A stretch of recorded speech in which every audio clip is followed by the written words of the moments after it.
के सुपरस्टार अल्लू अर्जुन की देश भर में जबरदस्त फैन फॉलोइंग है। जहां बिग स्टारर फिल्में कमाई के मामले में 300 करोड़ के क्लब में शामिल होने के लिए जोर लगा रही हैं, वहीं अल्लू अर्जुन 300 करोड़ रुपए तो सिर्फ एक्टिंग की फीस ले रहे हैं भाई। 300 करोड़ रुपए फीस ले रहे हैं अल्लू अर्जुन की, लाओ दो, क्योंकि उनको पता है फिल्म मेरी कमाएगी।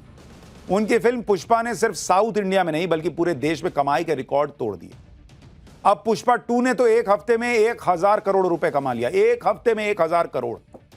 अल्लू अर्जुन पर्दे पर पूरी दबंगई के साथ पुष्पा 1 के में कहते थे कि वो फ्लावर नहीं फायर है, लेकिन 1000 करोड़ी पुष्पा 2 के हीरो अल्लू अर्जुन को पुलिस ने फायर से फ्लावर बना दिया।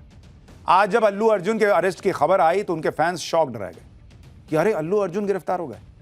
हैदराबाद के एक थिएटर में हुई भगदड़ के मामले में तेलंगाना पुलिस ने 8 दिन बाद अचानक अल्लू अर्जुन को गिरफ्तार कर लिया। इसके बाद पूरे दिन अल्लू अर्जुन को थाने से लेकर अस्पताल और कोर्ट के चक्कर लगवाए गए और फिर जमानत मिल गई। अल्लू अर्जुन के बारे में इन खबरों ने लोगों का दिमाग हिला दिया। कई सवाल खड़े होने लगे, जैसे अल्लू अर्जुन को पहले जेल और फिर बेल के पीछे खेल क्या हुआ? मामला गैर इरादतन हत्या का है या सिर्फ हादसा हुआ था? गिरफ्तारी के 5 घंटे बाद ही अल्लू अर्जुन को जमानत कैसे मिल गई? अल्लू के अरेस्ट को लेकर हैदराबाद पुलिस क्यों कटघरे में आ गई, ये भी लोग सवाल पूछ रहे हैं। लेकिन आपको अल्लू अर्जुन के अरेस्ट की इनसाइड स्टोरी की पूरी डिटेल भी बताऊं, क्योंकि ये अपने आप में एक बड़ी हास्यास्पद खबर है भाई कि अचानक से 8 दिन बाद क्या हो गया।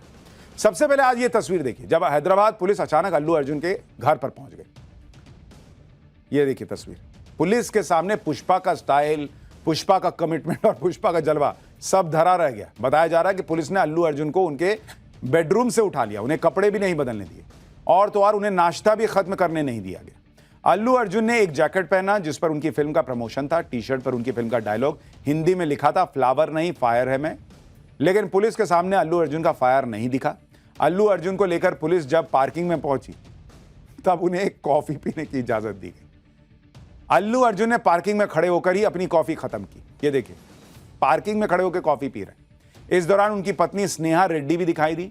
गिरफ्तारी के वक्त अल्लू अर्जुन अपनी पत्नी स्नेहा को समझाते हुए दिखाई दिए, मतलब वहां कोई फायर मोड नहीं था। इसके बाद हैदराबाद पुलिस अल्लू अर्जुन को अपने साथ ले गई।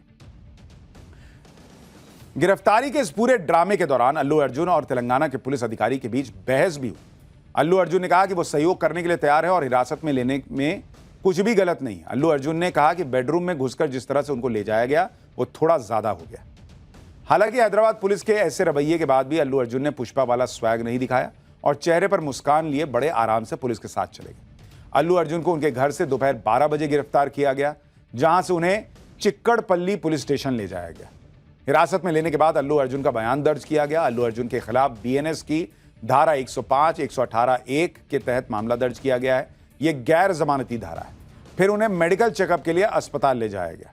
इसके बाद 4 बजे उन्हें लोकल कोर्ट में पेश किया गया, जहां से उन्हें 14 दिन की जुडिशियल कस्टडी में भेज दिया गया। लेकिन तब तक अल्लू अर्जुन के वकीलों ने हाईकोर्ट में अपील कर दी और शाम के 5 बजे हाईकोर्ट ने अल्लू अर्जुन को जमानत दे दी। अल्लू अर्जुन को 50,000 के मुचलके पर 4 हफ्ते के लिए अंतरिम जमानत मिल गई। अल्लू अर्जुन की गिरफ्तारी का साउथ फिल्म इंडस्ट्री के एक्टर्स विरोध कर रहे हैं।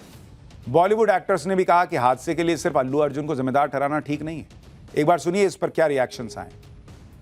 जो हादसा हुआ है वो बहुत दर्दनाक है। Very sorry, send my condolences, but at the same time I think जो आप ब्लेम है सिर्फ एक इंसान पे नहीं डाल सकते।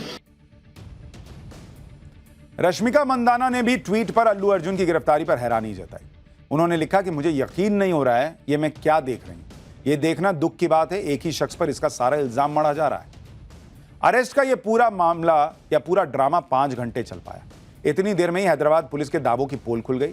आपको वो सबूत भी दिखाऊंगा जिसने पूरा केस पलट दिया, लेकिन उससे पहले जान लीजिए कि अल्लू अर्जुन को अरेस्ट क्यों किया गया, उनके ऊपर आरोप क्या है। दरअसल 4 दिसंबर को हैदराबाद के संध्या थिएटर में पुष्पा 2 की स्क्रीनिंग हुई। अल्लू अर्जुन भी स्क्रीनिंग के दौरान संध्या थिएटर पहुंचे थे। इस दौरान अल्लू अर्जुन के फैंस ने थिएटर में घुसने की कोशिश की, जिसके चलते भारी भीड़ जमा हो गई और लोगों को सांस लेने में परेशानी होने लगी। भीड़ को कंट्रोल में लाने के लिए पुलिस ने हल्का लाठीचार्ज किया और भीड़ कम होने के बाद लोगों को अस्पताल में भर्ती कराया गया।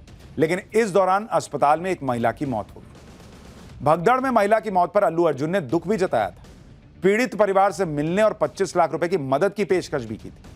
लेकिन यह बात उछाली जाने लगी कि अल्लू अर्जुन बिना बताए फिल्म के प्रीमियर पर पहुंच गए थे, जिसकी वजह से हादसा हुआ और महिला की मौत के लिए अल्लू अर्जुन जिम्मेदार है। अब अल्लू अर्जुन और 4 दिसंबर की रात को लेकर बहुत बड़ा सच सामने आया है। वो लेटर सामने आया है जो कि संध्या थिएटर की तरफ से हैदराबाद पुलिस को लिखा गया। लेटर में संध्या थिएटर की तरफ से लिखा गया कि हम आपसे अनुरोध करते हैं कि संध्या 70 mm एक्स रोड हैदराबाद में सुरक्षा दी जाए। 4 दिसंबर को पुष्पा 2 रिलीज हो रही है और ऐसे में फैंस की काफी भीड़ मौजूद होगी। फिल्म के कलाकार, वीआईपी और प्रोडक्शन यूनिट फिल्म देखने के लिए आ रहे हैं। यानी ये चिट्ठी तो कहती है कि पुलिस को बताया गया था कि फिल्म के कलाकार वहां आ सकते हैं। अगर उसके बाद भी वहां स्थिति बिगड़ी तो पुलिस पर सवाल क्यों नहीं है, उनकी व्यवस्था पर सवाल क्यों नहीं है, ये भी लोग पूछ रहे हैं।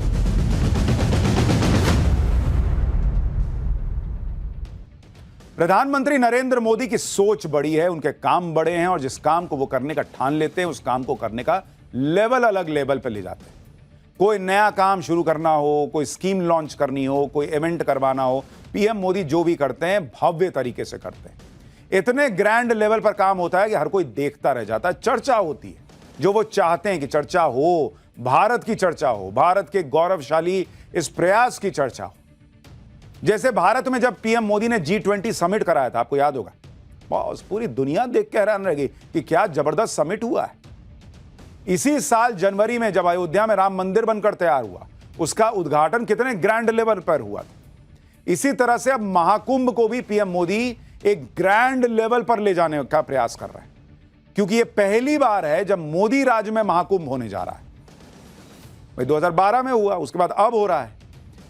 तो आप अंदाजा लगा सकते हैं कि पीएम मोदी इस महाकुंभ को, सनातनियों के सबसे बड़े पर्व को, कितना बड़ा और भव्य बनाने वाले हैं। सनातन के सबसे बड़े आयोजन महाकुंभ की तैयारियों को देखने आज खुद पीएम मोदी प्रयागराज पहुंच गए।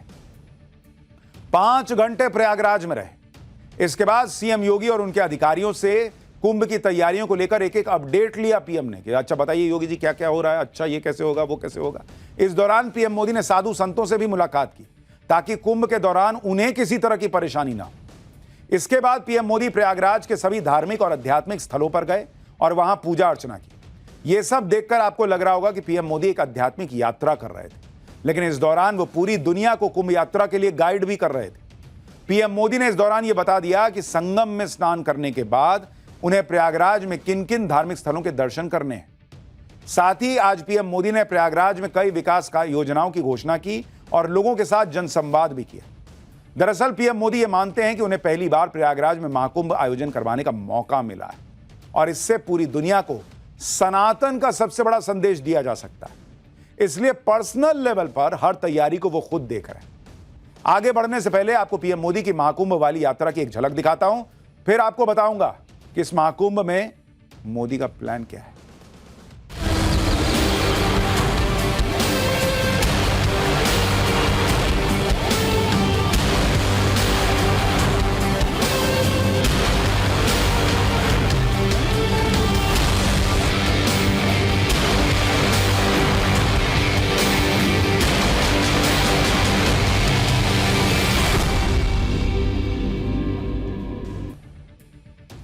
इस बार महाकुंभ का आयोजन बहुत भव्य और दिव्य होने वाला है। इस आयोजन में पहली बार करीब 50 करोड़ लोगों के आने की संभावना है। पूरी दुनिया के लोग प्रयागराज आने के लिए उत्साहित हैं और इसलिए मोदी योगी इस आयोजन को सफल बनाने के लिए जी जान से जुट गए। आज पीएम मोदी ने प्रयागराज आकर किस तरह अध्यात्म और सनातन के एक गाइड बनने का प्रयास किया, इसके बारे में आगे आपको विस्तार से बताऊंगा। लेकिन उससे पहले यह समझिए कि महाकुंभ में आने वाले लोगों का पीएम मोदी ने किस तरह ध्यान रखा है। आज पीएम मोदी ने महाकुंभ की 6000 करोड़ रुपए की 167 विकास परियोजनाओं का लोकार्पण कर दिया। इस दौरान 11 कॉरिडोर और 29 मंदिरों के जीर्णोद्धार के साथ पुल, ओवरब्रिज, सड़क परियोजनाओं की शुरुआत की गई है। पीएम ने जिस 11 कॉरिडोर का उद्घाटन किया उनमें भारद्वाज आश्रम गलियारा, अक्षयवट गलियारा, हनुमान मंदिर गलियारा और श्रृंगवेरपुर धाम गलियारा शामिल है। ये प्रयागराज की वो आध्यात्मिक जगहें हैं जिनका पिछली सरकारों ने ध्यान नहीं रखा, लेकिन इन स्थलों का कायाकल्प हो चुका है। महाकुंभ में आध्यात्मिक शक्ति के साथ साथ पीएम मोदी ने टेक्नोलॉजी की शक्ति से भी परिचय करवाया। आज पीएम मोदी ने डिजिटल महाकुंभ को बढ़ावा देने के लिए AI बेस्ड कुंभ सहायक चैटबॉट भी लॉन्च कर दिया। इस तकनीक से कुंभ में आने वाले लोग एक दूसरे से खो नहीं पाएंगे। पुरानी फिल्मों में हर बार दो हीरो कहां बिछड़ते थे? कुंभ में ही तो बिछड़ते थे, फिर बाद में मिलते थे। तो नरेंद्र मोदी ने फिल्म बनाने का मौका ही हटा दिया कि हटाओ, खोना नहीं है, बनाना तो ऐसे ही फिल्म बना। आपने कुंभ में लोगों के खोने की बहुत किस्से सुने होंगे, लेकिन इस बार मोदी योगी कुंभ में ऐसी तकनीक लाए हैं जिसे सुनकर आप हैरान रह जाएंगे। पीएम मोदी ने प्रयागराज आकर संगम तट पर विधिवत गंगा पूजन किया। इस दौरान पीएम मोदी को महाकुंभ का यजमान बनाया गया। दरअसल सनातन हिंदू धर्म में यह माना जाता है कि किसी भी धार्मिक अनुष्ठान में यजमान की बहुत बड़ी भूमिका होती है। यजमान को अनुष्ठान का संरक्षक माना जाता है। महाकुंभ में पीएम मोदी को संरक्षक माना जा रहा है, इसलिए उन्हें यजमान की उपाधि दी गई है।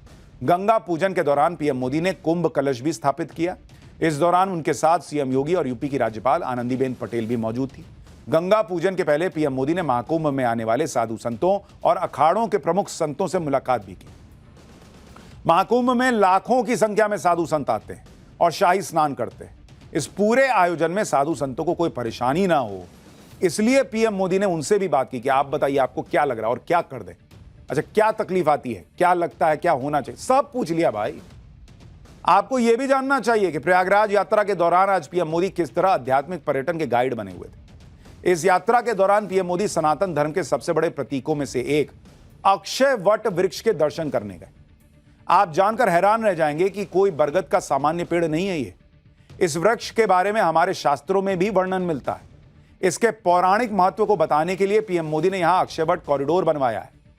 आज पीएम मोदी ने इस वट वृक्ष के साथ एक तस्वीर पोस्ट की और उसके साथ उन्होंने रामचरितमानस की चौपाई शेयर की। इस चौपाई में कहा गया है, संगमु सिंहासनु सुठी सोहा, छत्रु अक्षय बटु मुनि मनु मोहा, चवर जमुन अरु गंग तरंगा, देखी होई दुख दारिद भंगा। जिसका मतलब यह है कि संगम ही भगवान का अत्यंत सुशोभित सिंहासन है।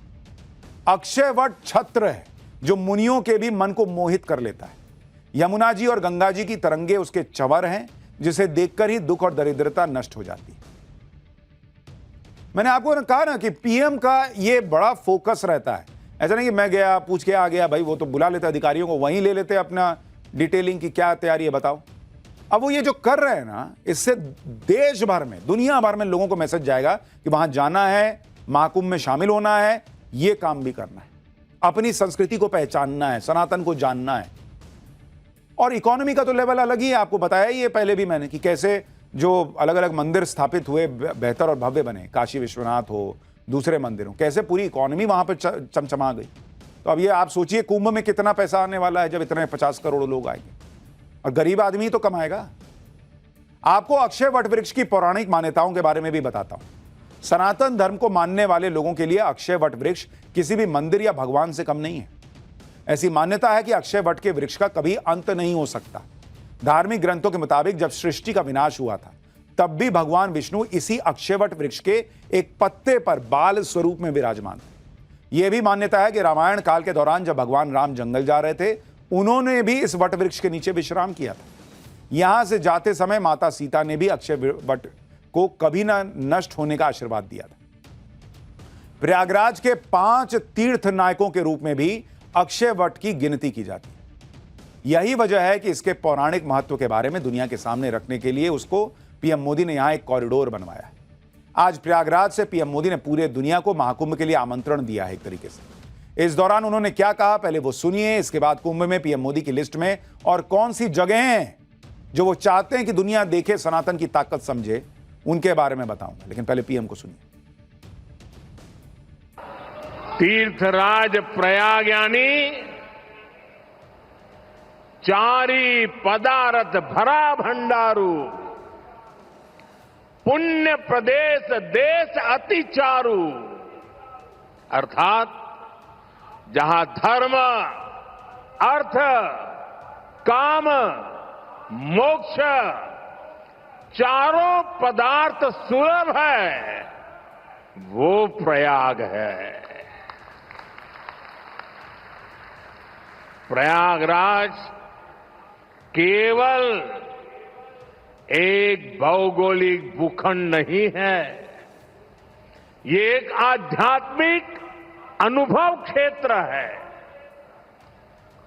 ये प्रयाग और प्रयाग के लोगों का ही आशीर्वाद है कि मुझे इस धरती पर बार बार आने का सौभाग्य मिलता है। आज प्रयागराज में पीएम मोदी के संगम घाट की यात्रा का यह वीडियो बड़ा वायरल हो रहा है। इस वीडियो में पीएम मोदी एक क्रूज में बैठकर गंगा किनारे के त्रिवेणी घाटों को देख रहे हैं। 13 जनवरी से इन्हीं घाटों पर साधु संत और दुनिया भर से आए करोड़ों लोग डुबकी लगाएंगे। दिल्ली से प्रयागराज पहुंचने के बाद पीएम मोदी इसी क्रूज में बैठकर संगम घाट पर पहुंचे थे। महाकुंभ के दौरान आप भी इस क्रूज यात्रा का आनंद ले सकते हैं। इसे 13 जनवरी से आम पब्लिक के लिए खोल दिया जाएगा। कल भी मैंने आपको इस क्रूज के बारे में बताया था। इसका नाम निषाद राज क्रूज रखा गया है, जिसमें एक साथ 50 लोग बैठ सकते हैं। यह गंगा नदी पर 30 किलोमीटर की स्पीड से चलकर प्रयागराज के सभी घाटों के दर्शन करवाएगा। अब चूंकि पीएम मोदी सबसे बड़े ब्रांड एम्बेसडर हैं, उन्होंने एक यात्रा इसमें कर ली। अब सबको पता चल गया कि अरे बॉस, इसमें तो एक बार बैठना ही है, पीएम बैठे थे, हो गया काम। पीएम मोदी की आध्यात्मिक यात्रा में एक नाम प्रयागराज के लेटे हुए हनुमान का भी। ऐसा माना जाता है कि प्रयागराज की यात्रा लेटे हनुमान के दर्शन के बाद ही पूरी होती है। ये देखिए लेटे हनुमान जी। इसके अलावा हनुमान जी के इस मंदिर में सच्चे मन से मांगी गई हर मनोकामना पूरी होती है। यही वजह है कि पीएम मोदी लेटे हनुमान जी के दर्शन करने पहुंचे और वहां पूजा अर्चना भी की। ये तस्वीर देखिए। आज पीएम मोदी ने महाकुंभ से जात पात करने वालों की भी क्लास लगाई। जो लोग देश के लोगों को जातियों में बांटने का एजेंडा चला रहे हैं, उन्हें आज पीएम मोदी ने क्या कहा, एक बार वो भी सुनिए। यहां आकर संत महंत, ऋषि मुनि, ज्ञानी विद्वान, सामान्य मानवी सब एक हो जाते हैं। सब एक साथ त्रिवेणी में डुबकी लगाते हैं। यहां जातियों का भेद खत्म हो जाता है, संप्रदायों का टकराव मिट जाता है। करोड़ों लोग एक ध्येय, एक विचार से जुड़ जाते हैं। यानी प्रधानमंत्री ने जात पात छोड़ो, एक हैं तो सेफ हैं का नारा यहां भी एक तरीके से दिया।